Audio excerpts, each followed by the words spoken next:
আজকে হঠাৎ মন চাইলো একটু বিরিয়ানি রান্না করতে, যে ভাবনা সেই কাজ, ঝটপট একটু বিরিয়ানি রান্না করে ফেললাম।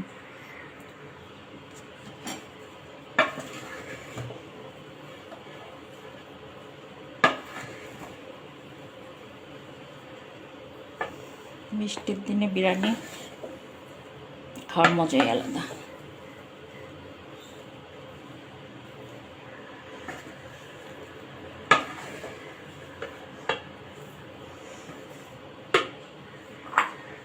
ওখানে উপরে বেরেস্তা ছিটিয়ে দিই,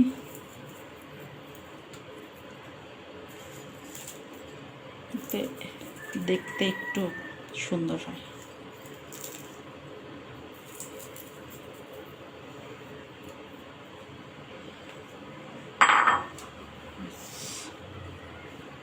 হয়ে গেল আমার বিরিয়ানি।